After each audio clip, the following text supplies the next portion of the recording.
All right. So on this week's episode of Saka's Is That So, we have a very special guest. Vincent is a friend of mine from my days back at Berkeley. Vincent, thank you so much for being on the show and welcome. No problem. Thanks for having me. Of course. So why don't we start with a little bit about your background, because it's quite fascinating before we get into the specific topic. But you have a very interesting background. Obviously, you went to Cal, but kind of how did you go from like your graduate degree to getting your sort of law certifications and degrees and things of that nature to where you are today? Yeah, so that's partially a product of never really knowing what exactly I wanted to do. Back at Cal, I was jumping through majors all over the place. I ended up settling on a combination of biology and statistics, and then stayed for a graduate degree in bioengineering. From there, I jumped over to Stanford, where I did a law and CS degree before ultimately moving into the workplace. Awesome. And so what was kind of the allure for you to like do law? What was the kind of hook? Yeah, so I'd always been pretty good at writing.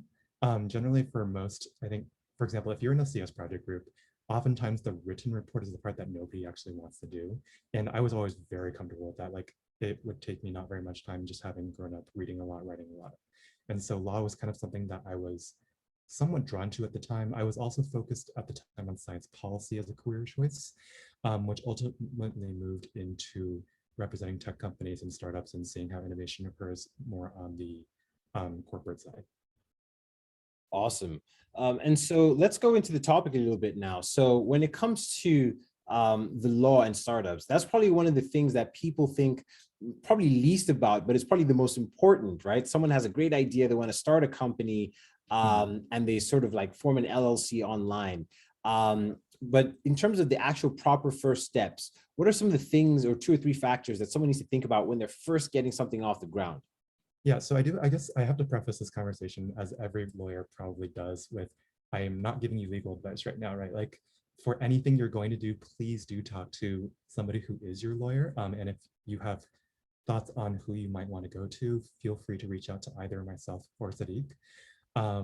So that being said, law is something that I think everybody realizes has to be done.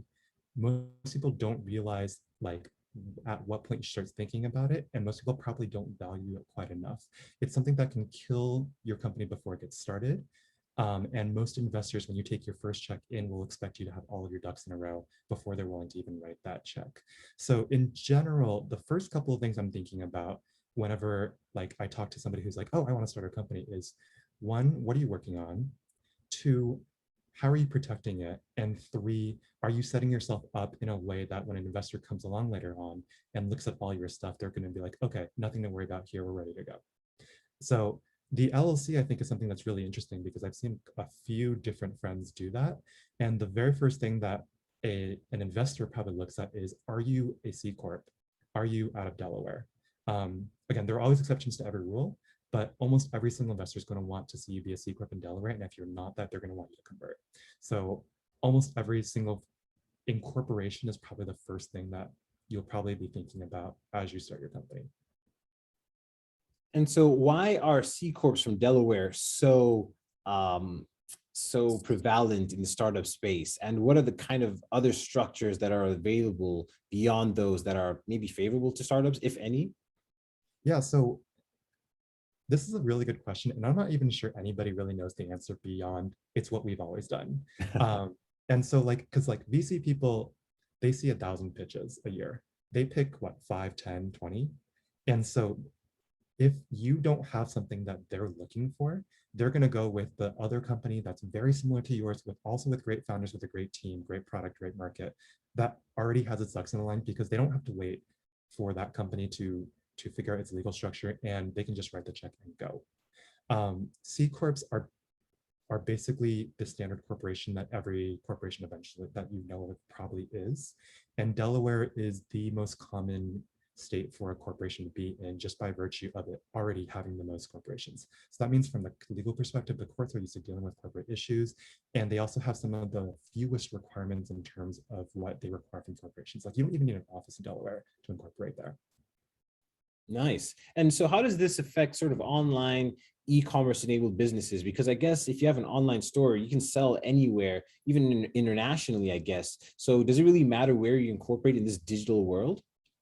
It So if you're never going to take in money and you're always going to be small, there are other things that are available to you. For example, S corps are also common for very closely held companies. Actually, let's edit that out until I check that.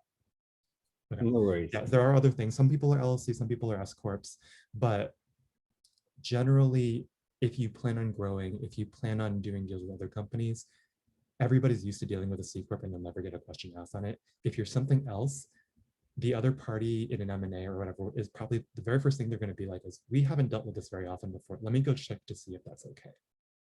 So that goes for companies that have physical presences, if you have like an office somewhere or a store somewhere, but it also goes for people who just sell online. Nice. And you mentioned protecting your company as well. I wanted to touch a little bit about that. Why is protecting it important? And what are some of the common ways people can protect, whether it's their intellectual property or whatever it is? Yeah, so intellectual property is kind of the other thing I focus on in my day job right now. But that's also good. Let me say that one more. Intellectual property is actually the thing I focus on in my day job right now. So every company uses IP as one moat to protect what they're working on. So if you're a company, your goal is to make sure that you're working on something and nobody else can do what you're doing because you want to be able to do what you're doing the best to sell to the most people, to make the best product, to have the most amount of influence over the most people. IP is one way of doing that. So for example, patents, trademarks, trade secrets, all these things are different ways that companies protect what they're doing from a legal perspective. But there's also kind of the secondary consideration that most people don't realize, which is, how do you know that your company has the IP, and how do you know that the company isn't going to face some legal challenge pretty early on? One thing that I think isn't that common, but isn't uncommon, is you're going to go into like a financing round, and then somebody's going to come up and be like, hey, I worked with you on that idea, 2 years ago. That idea that you're currently raising money for, that's partially my idea, and therefore I need my shares and my equity on your cap table. And if somebody comes up at the wrong time, they can hold up a financing round for that. And that basically means that you're under the gun, you're under pressure, and you basically have to pay them off to complete your financing round, because no VC that I know will complete a financing round if they don't know what the cap table looks like. So getting a company incorporated early on is often legal advice that you will hear many lawyers tell you, because it means the earlier you get your company incorporated, the earlier you get everybody signed on to the company, such that they're assigning their IP to the company, the less likely it is that somebody's going to come up later down the line and hold up a financing round. Nice. And in terms of common mistakes that you see people make at either the incorporation stage or maybe creating their cap table, term sheets, things of that nature, what are some of the common things that you see? Yeah, so incorporation is the very first step. It's not like a one thing. Incorporation itself is just filing some papers. But along with that also comes up with things like figuring out your equity split with your founders, figuring out how many shares you want to allocate to an equity incentive pool. That's those are shares for future employees, your valuation. So all of these things are things that the incorporation step makes you think about and really makes you take seriously as you start your company. Some things that people will forget to do after they file the incorporation, they forget to buy their own shares, they forget to issue shares, because once you've incorporated, all you've done is told Delaware, there are, let's say, 10 million shares out there. You still have to go and get those shares to you so that you actually own them. Some people forget to do that. Some people forget to have everybody who's ever done anything for the company sign on, such that the IP they've created is now belonging to the company. And then there are some people who, like, after they've done all that, they just kind of leave corporate formalities alone. They forget all the other filings that you have to do after you incorporate. Things like foreign qualifications, telling a state like California, hey, we're doing business in your state. Like, that's actually, let me think about how to better phrase this. So another common mistake people do is after they incorporate in Delaware, they don't foreign qualify in all the states they're doing businesses in. Almost every single state will require you to file some sort of form with them saying, hey, this is a Delaware corporation and we have people that we're paying in your state or we're selling to people in your state. Please be aware of this, because usually there's like a taxation requirement or a form filing requirement that comes along with that. So once you've incorporated, that's not the end of your legal responsibilities. Usually you have to form qualify in all of your states, get all of your equity issued, get all of your IP taken care of and things like that. Wow, I had no idea about that. So does this have to happen across, let's say, all 50 states if you're selling an online software or maybe goods online as well? You got to do this for every single state that you sell to? It So the lawyer answer is it depends. And I know people hate hearing that, but it really does depend on your individual circumstances. This is one thing where I would definitely consult somebody who handles e-commerce for your specific situation. It's very hard to give blanket advice for somebody who's trying to sell in all of these states. I will say that most startups that I know of, the only states they foreign qualify in at first are the states that their founders are in. That can quickly expand later on, but at least for the most part, most people are doing something like a Delaware incorporation and a California foreign qualification or a New York foreign qualification. Nice. And when it comes to things that founders should look out for when it comes to signing legal documents from either venture capitalists or maybe they're taking on debt to help them grow their business, what are some of the common things that they should look out for so that they don't run into problems later down the line? Yeah, so read everything you sign. Trust that your lawyer is probably going to be doing somewhat of a good job helping you out with your diligence, but definitely don't sign anything without realizing what you're giving away. And if you have questions about what you're giving away, don't sign it until you know. I would say that most things are pretty friendly these days. There's a lot of guides online and most of them are very, very good, but you don't want to be in the situation where you realize you actually gave much more of your company away than you thought you did. And that screws up your cap table, which maybe kills the future financing. Yeah, 100%. And in terms of finding the right lawyer, I myself struggled with that because I'm not even sure how to discern between a good lawyer, an average lawyer, a great lawyer, and the prices can be astronomical, or some of them are like $50, right? So what are some of the common things someone can look at to discern between, all right, this guy's actually good, this guy maybe not so much, and they don't know anything about the law really? Yeah, so I would say that finding a good lawyer is probably the hardest thing to do, even for people who are lawyers. So if you're having trouble with this, don't worry, it's a problem that everybody else has. There are a couple of proxies you can use to find good experienced lawyers. And I should also preface this by saying I'm a relatively junior lawyer. And so a lot of things I say are things based on my own experience, but somebody with 8, 10, many more years of experience might give you more nuanced advice, and you should definitely follow their advice. There are firms that are known for having really good startup VC practices. Sometimes you'll see them called as emerging companies as well. And those are pretty much known to any given lawyer in any given market. So for example, in the Bay Area, this is not an exhaustive list, but for example, like Fenwick and West, which is a firm that I used to be at, Cooley, Wilson Sonsini, Gunderson, these are all firms that anybody who's founded a company in Silicon Valley in the last, let's say 20 years is very familiar with as having top-notch legal practices. And again, there are many other firms as well, Melvin Mofo, et cetera, that also have very good practices.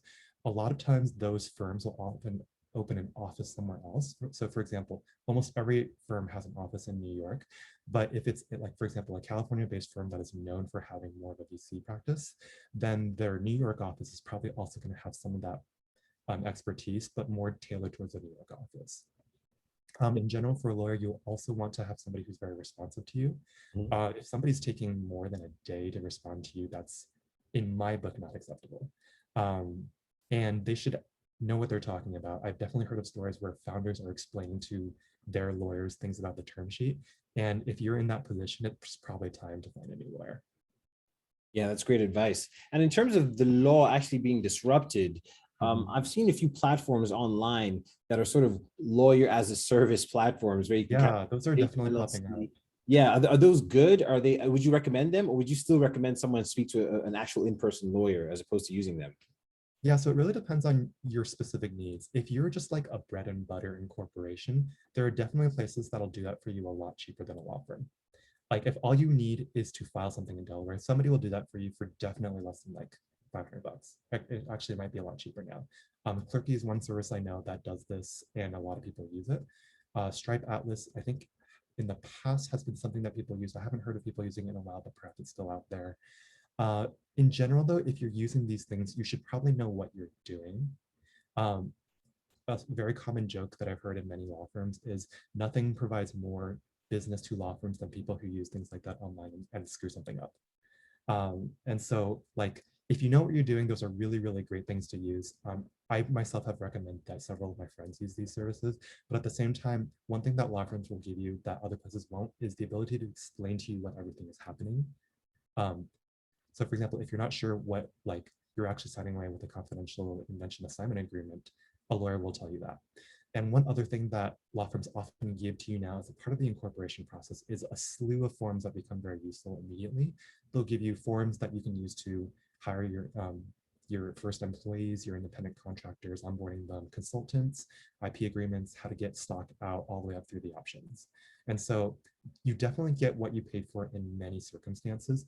Law firms can be very expensive, and it's probably not appropriate for every single person's budget to go to a law firm, but they also provide a lot of services that those online services don't provide. One common thing I've heard a lot of startups or founders complain about, or at least object to, is the fact that they say, hey, a lot of the stuff I'm doing is actually not protectable per se, or that's so far in the future, I don't really have to worry about it now, because that only matters if I'm worth $1 billion and someone's trying to sue me. Until then, I'm not going to worry about it. What's your response to that? I think it depends on where you're going with your company. So the legal advice would usually be very conservative and risk averse. And it's really up to kind of the business person to decide, is this a risk I'm willing to take? What does it cost me now and down the line? I will say, given the example you just gave me, a problem that is solvable with $1,000 now may not be solvable with less than $1 million or $100 million down the line. Like if you're talking about an IP issue now, signing that paper might take you an extra week and an extra $500 to get somebody to go and track down that one person who's on vacation to sign something. But down the line, it means they're not going to come at you with $100 million or $1 billion suit. Nice. And in terms of like trademarks and things of that nature, people don't often think about that, but why is trademark important? Trademark is important because it's part of branding, right? Like every business wants to be known as something, for something, as a leader in something. And so early on, selecting your company name, selecting your images, your logos, your essentially everything that would go into a trademark. It's really fun to do this kind of when you're in like a school project, for example, and you don't really care. But when you're in an actual company and you realize that down the line, if I'm in every single person's home, what do I want to be viewed as? And is there any likelihood that somebody else is going to come after me for being too similar to somebody else? Trademarks are really important because as you're thinking about who you're going to become, you want to be in a position where like you're known for something and nobody else is known what you're known for. And so the likelihood of confusion between what you're selecting as your name, your image, your likeness, etc., becomes very important to think about early on. You'll often see people actually select, for example, misspellings of common words because the misspelling means nobody else is probably using it.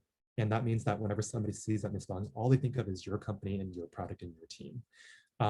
If you can think about this early on, it saves you the headache of having to change your company name down the line or having to change your product line name down the line. Yeah, I recall seeing companies like not Starbucks or something like that, just to be a trope on actual Starbucks, right? Yeah, so it's interesting because like on one hand, parodies are somewhat protected in certain cases, but on the other hand, do you really want your company to be known as not Starbucks? Especially if you're selling coffee, because the bigger you get, the more likely it is that Starbucks is going to have an issue with it. Yeah, 100%. Couldn't agree more. And I mean, obviously, I'm going to have to ask about this because this is becoming like a bigger part of the world now. But things like Web3, crypto, places that are not traditional when it comes to the law. I know some states like Wyoming are trying to get ahead of the curve on things like this, but how do you advise people can stay abreast at least of how laws are evolving and changing? Are there any resources they can go to? Is there like a website that they can go to figure things out, at least at a high level? So my personal opinion, this is very much my personal opinion on this, is lawyers don't even know where these things are going. And so what you find a lot, especially in the crypto space, for example, and I'm very surprised and very pleasantly surprised by this, is a lot of founders are actually much more well-versed in securities laws than you might expect in, for example, any other space. Like I will talk to a crypto founder and they will be like, oh, we're filing under Reg D or whatever of like blah, blah, blah. And you're like, wow, reading securities regulations or reading like SEC filings is not something I ever would have expected a founder to do, but people are doing it. There's a lot of people online who couch themselves as crypto experts. All I would say for this is be very careful with what you're reading. Read with a very skeptical eye. And if you feel like somebody has something good to say, see if you can find anybody else who's saying it, because the more people that you find credible are saying it, the more likely it is to be true. Yeah, that's 100% true. In terms of credibility, it seems like that's a big part of especially new and evolving technologies. No one wants to fall afoul of any rules or anything like that, because the consequences can be pretty severe. I think XRP or Ripple has been in a lawsuit for Oh, absolutely. years, and I don't even think they're out of it yet. Mhm. Yeah, it's interesting because like there's a balance between being conservative and staying on quote unquote the right side of the law, but also meaning that you take fewer risks that are likely to lead to your company being very successful, and pushing the limits over and over again and hoping that you don't fly too close to the sun. And you see different companies taking different approaches to this. Like Ripple's a great example. But even like when you're going back to like, remember when like ride sharing first started and like Uber was essentially saying like, we're just going to push the boundaries of every single limit. And eventually they became very successful because they eventually, got on more solid legal ground. And then there were probably many other startups that were like, we're just going to wait for the government to say something. And if the government doesn't say anything, we're not going to do it because we don't want to get shut down. And they didn't succeed. On the other hand, there's also many examples, like for example, Ripple again, where flew too close to the Senate now are just like absolutely like buried in legal proceedings. And those are really expensive. Like lawyers, I mean, it's not unheard of for your associates to be charging you $500 to $1,000 an hour. Your partners should be charging you $1,000 to $2,000 an hour. Your legal fees can very easily hit 7, 8 figures for these sorts of things. So figuring out where you are on that risk reward curve, I think is something very important for founders to think about, and also to discuss with their legal counsel as well as their own advisors. 100%, couldn't agree more. And so in your current view of the market, most people have one of two views. Either the law is prohibitive to business and kind of stifles us from doing things, or other people are like, the law is great because it gives us a very clear framework on what to do, what not to do. Based on the current the landscape of the law and how things have evolved over the past year or two and where they're going, do you think that the law is more on the cautious side of things now, or it's probably more open compared to how it's been in the last 10, 15, maybe even 20 years ago? Yeah, so I think the law is more open now, but for law, that's really not saying much, right? Like, lawyers are fully aware, I think, at this point, that they're viewed as the old stodgy types that tell everybody no. And I think increasingly, especially younger attorneys, but also some older attorneys are realizing they can't just be the person who says, no, you can't do that. So now more commonly, hopefully you're hearing more advice from your lawyers that are like, okay, you can't do that, but here's another way we might be able to achieve the goal you're going for. And especially in an uncertain legal landscape, like I would still call crypto pretty uncertain. Fintech is much better, but crypto is still pretty uncertain. Like when you're not sure what the SEC is going to do, when you're not sure what even like city, state regulators are going to do, working with lawyers to figure out what is risky, what is not, and what you're willing to take, I think is something that's very important to do. But also make sure you're getting advice from your lawyer that's not just, no, you can't do that. 100%.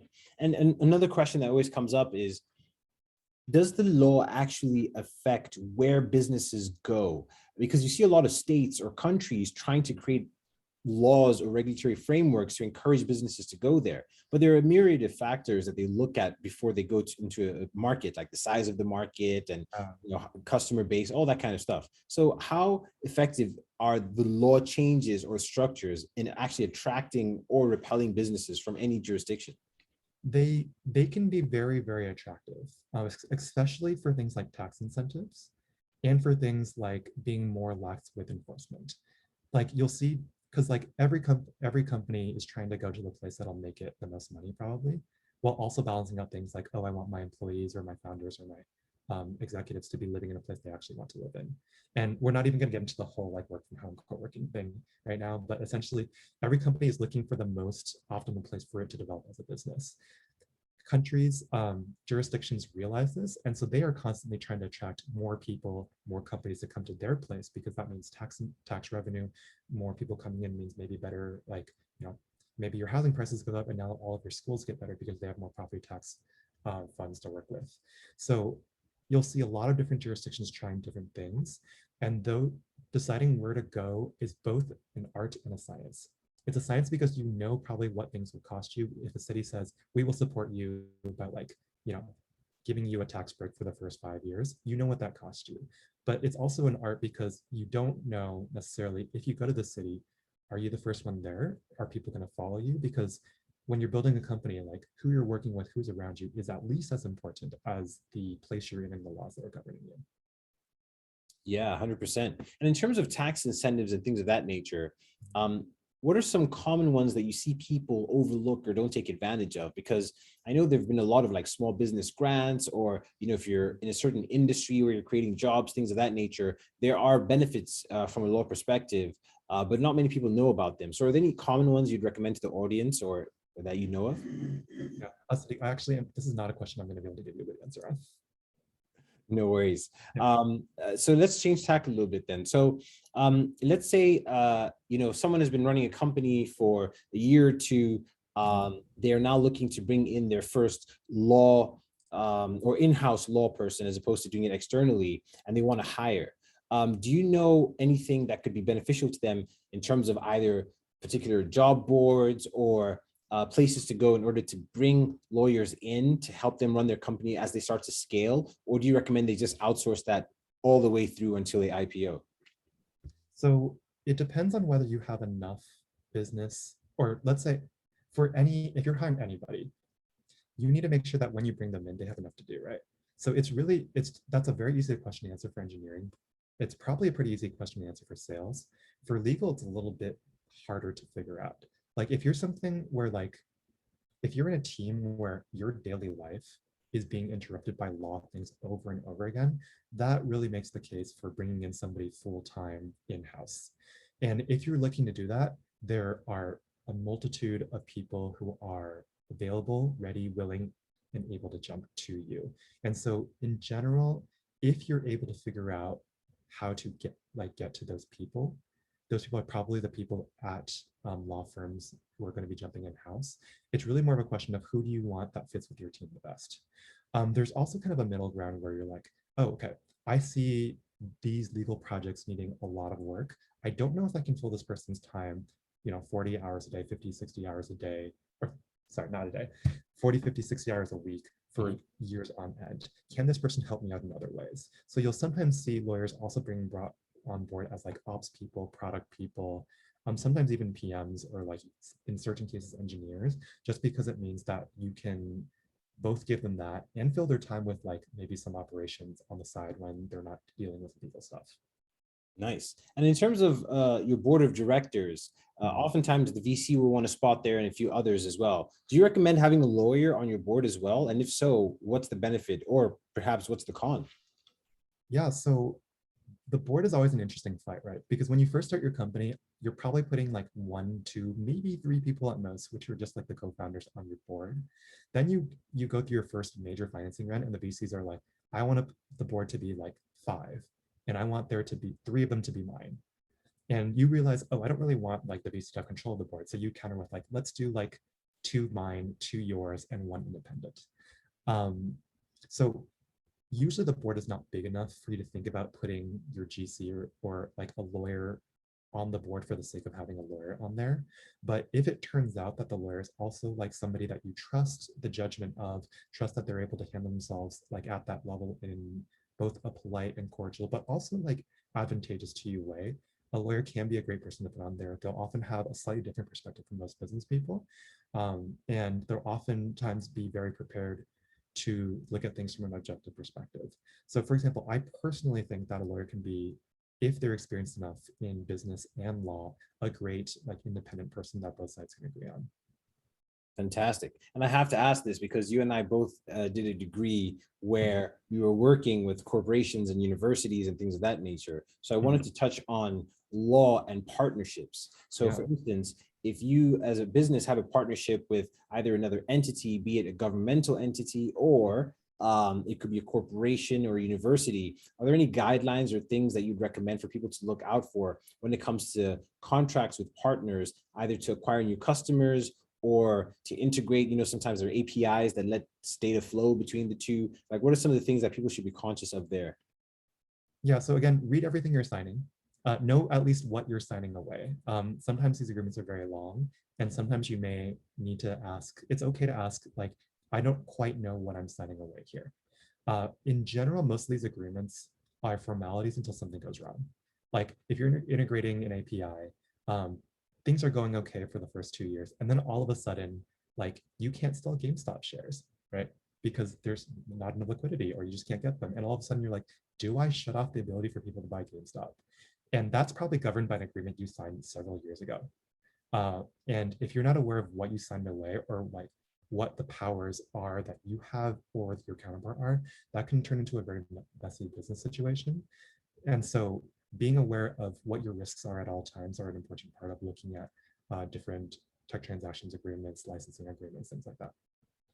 Yeah, I used to work in partnerships, and I remember one of the things we were doing was trying to mitigate against almost every single scenario. And then we realized there are 1,000 different scenarios that can happen. We can't mitigate against all of them right now. Some of them you're just gonna have to find out. But your lawyer will try their best to. Yeah, exactly. I mean, that's what they're paid for, right? Yeah, Yeah. absolutely. Fantastic. Oh, well, I wanted to keep this one kind of short and sweet and to the point. Honestly, you've shared so much with the audience in terms of getting set up, what they should look out for, hiring a lawyer, all these different things. But if people want to ask more questions or find more information out, what resources do you recommend they can go to? Or if you're happy to share kind of your Twitter handle or anything like that, please feel free. But I want to make sure that people know where to go to find information. Yeah, so you probably have a law school friend or a friend that went to law school. I think personally, from having people having asked me for lots of lawyer recommendations, that's probably a pretty good first cut of finding a lawyer if you have legal needs. I don't recommend Google at all because you're probably going to get lots of people who don't know what they're talking about, but sound like they know what they're talking about. And there are probably going to be a lot of people who like are in that space where they think they know what they're talking about and don't realize that there's actually a lot they don't know. And so I would actually, City, can we restart that question? Yeah, sure.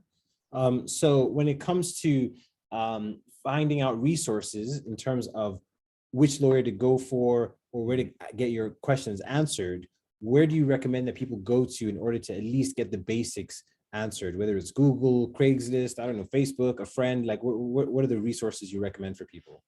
Yeah, so the internet is a really big place and you'll find lots of things of various credibility on the internet. Google is not a great first place to start, except to find publications by lawyers.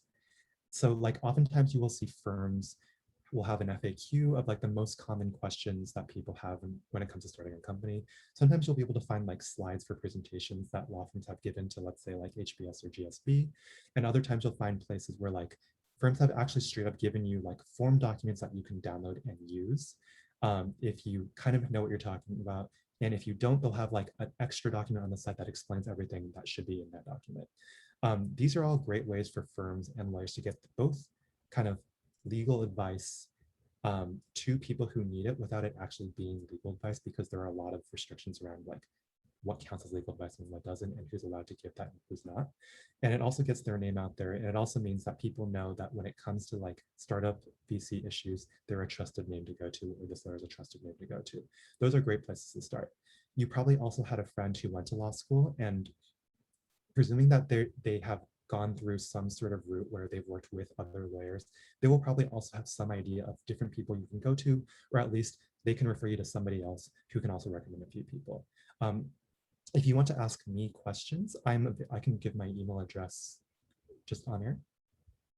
Yeah, so my email address is vsheu@cs.stanford.edu. So I'm happy to take questions. Feel free to CC Sadiq on this, and I can always refer you to a different place if it's not something I know about.